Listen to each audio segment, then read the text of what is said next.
Ninth class what is democracy के बाद आपको जो नेक्स्ट टॉपिक इसमें समझना है वो है व्हाई डेमोक्रेसी।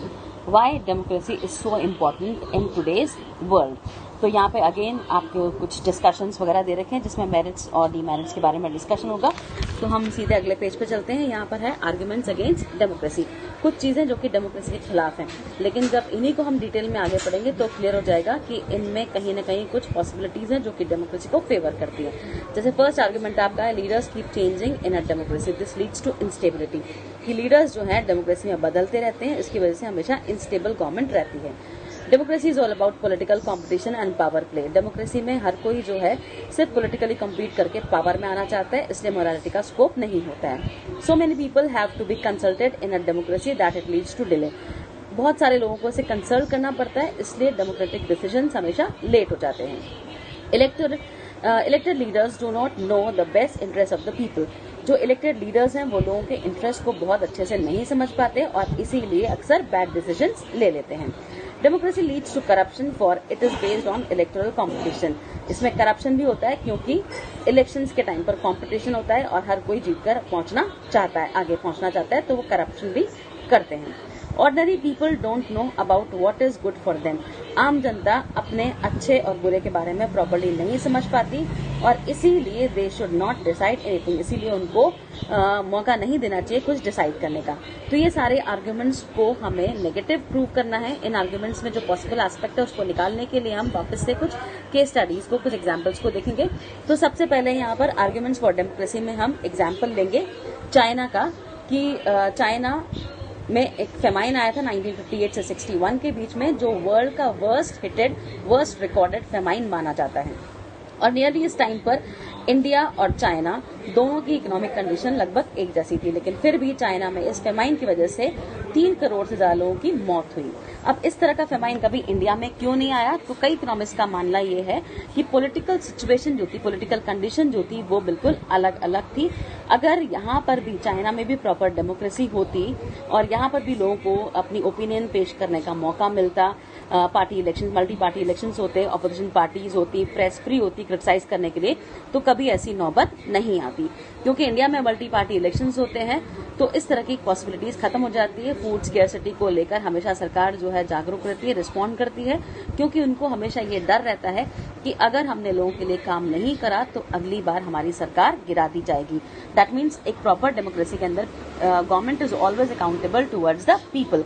तो यहाँ पर पॉइंट हमारा क्लियर होता है कि a democratic government is a better government because it is a more accountable form of government. Democratic government ही हमेशा बेटर है क्योंकि वो ज्यादा अकाउंटेबल रहती है, वो हमेशा लोगों की रिक्वायरमेंट पे ध्यान देती है। A democracy requires that the rulers have to attend to the needs of the people. ये डेमोक्रेसी की प्राथमिकता है कि वो लोगों की जरूरत के अनुसार वर्क करें। उसके बाद there is another reason why democracy should lead to better decisions than any non democratic government. अब दूसरा रीजन ये है कि डेमोक्रेसी जो है उसमें हमेशा कंसल्टेशन और डिस्कशन होता है, क्योंकि यहाँ पर हमने जो लीडर्स चूज करे हैं वो बैठ के डिसाइड करते हैं कि क्या अच्छा है, क्या गलत है। बहुत सारे डिबेट डिस्कशंस होते हैं, pros and cons. Her rule जो डिसाइड करने वाले हैं उसके लिए उसके प्रॉस एंड कॉन्स दोनों को डिस्कस करते हैं, यानी उसके फायदे नुकसान दोनों को देखा जाता है और इसीलिए डिसीजन में अक्सर टाइम लग जाता है। लेकिन ये डिसीजन जल्दबाजी में लिए गए नहीं है, इसलिए कभी भी डिसीजन जो है गलत होने के चांसेस काफी कम हो जाते हैं। दस democracy improves the quality of decision making. तो डिले तो होता है लेकिन डिसीजन मेकिंग हमेशा इंप्रूव रहता है। उसके बाद हम देखते हैं this is related to the third argument, democracy provides a method to deal with differences and conflict. यहीं पर ये थर्ड आर्ग्यूमेंट हम से थोड़ा सा डील करता है, ये कि डेमोक्रेसी में आपको मौका मिलता है अपने डिफरेंसेस, अपनी कॉन्फ्लिक्ट्स को सॉल्व करने का। अब कोई भी सोसाइटी हो वहां पर लोगों की डिफरेंसेस अलग अलग होती है, ओपिनियन, इंटरेस्ट अलग अलग रहते हैं। और फिर क्योंकि इंडिया तो एक सोशल डाइवर्सिटी वाली कंट्री है, तो यहाँ पर लोगों की जो अलग अलग एरियाज में रहते हैं, उनकी लैंग्वेजेस हैं, उनके रिलीजन है, वो सब कुछ काफी डिफरेंट है। तो वहां पर अगर हमारे पास चांस नहीं होगा तो डेफिनेटली कॉन्फ्लिक्ट्स काफी बढ़ जाएंगे और वो ब्रूटल हो सकते हैं। तो यहाँ पर इंडिया के अंदर या जो डेमोक्रेसी होती है उसके अंदर democracy provides the only peaceful solution to this problem. तो इन सब सिचुएशन से हटने के लिए, अनहैप्पीनेस जो है, रिजेंटमेंट, इनको रोकने के लिए डेमोक्रेसी एक तरीका है पीसफुल सॉल्यूशंस को लाने का, प्रॉब्लम्स को सॉल्व करने का। No one is a permanent loser. Democracy के अंदर कोई भी ना तो परमानेंट विनर है ना परमानेंट लूजर है, क्योंकि अच्छा काम करेगा तो विनर रहेगा और बेकार काम करेगा तो लूजर हो जाएगा।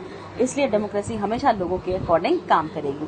These three arguments were about the effects of democracy on the quality of decision of government and social life.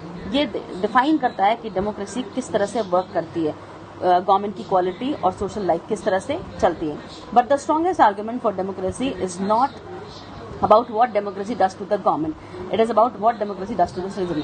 अब डेमोक्रेसी में हमें सिर्फ ये नहीं देखना है कि वो सरकार के लिए क्या करेगी, बल्कि हमें ये देखना है कि डेमोक्रेटिक गवर्नमेंट लोगों के लिए क्या कर सकती है। Even if democracy does not bring about better decision and accountable government, it is still better than other forms of government. चाहे डेमोक्रेसी में अच्छे फैसले ना हो, लेकिन फिर भी वो बेटर फॉर्म ऑफ गवर्नमेंट है, क्योंकि हमेशा वो लोगों की जरूरत के अकॉर्डिंग वर्क करेगी। Democracy enhances the dignity of individual, dignity of citizen. Democracy में हमेशा लोगों को रिस्पेक्ट दी जाती है, उनके राइट्स को रिस्पेक्ट दी जाती है, उनको महत्व दिया जाता है, क्योंकि वोट करने वाले वही हैं, गवर्नमेंट को बनाने वाले वही हैं। अगर आप उन पर ध्यान नहीं दोगे तो आपकी सरकार दोबारा कभी आएगी ही नहीं, या जो एग्जिस्टिंग गवर्नमेंट है उसको गिरा दिया जाएगा। Initially, democracy is better than other forms of government because it allows us to correct its own mistake। और आज के जमाने में हम डेमोक्रेसी को बेटर इसीलिए कह सकते हैं क्योंकि यहाँ पर हमें मिस्टेक्स को करेक्ट करने का मौका मिलता है। अगर आपको लगता है आपने करेक्ट नेता नहीं चूज करा है, लीडर नहीं चूज करा है, तो आपके पास दोबारा मौका आएगा। और बीच में भी नो कॉन्फिडेंस मोशन वगैरह आ जाता है तो सरकार गिर जाती है। No form of government can guarantee that the advantage in a democracy is that such mistakes cannot be hidden for long। कोई भी मिस्टेक जो है गवर्नमेंट के अंदर, डेमोक्रेटिक गवर्नमेंट में ज्यादा टाइम तक छुप नहीं सकती है। There is a space for public discussion, क्योंकि मीडिया फ्री रहता है, प्रेस फ्री रहती है, पब्लिक डिस्कशन का मौका मिलता है, associations, organisations, protest, debate, discussion सबका मौका मिलता है, इसलिए करेक्शन के चांसेस हमेशा खुले रहते हैं। तो यहाँ पर सारे आर्ग्यूमेंट्स जो हमने देखे डेमोक्रेसी के जो उसके अगेंस्ट थे, वो एक्चुअली कहीं ना कहीं इसमें पॉसिबिलिटी दिखाते हैं कि अगर ऐसा होता है तो डेमोक्रेटिक गवर्नमेंट में ऐसा क्यों होता है। So democratic government is always a better government than any other form of government in today's world.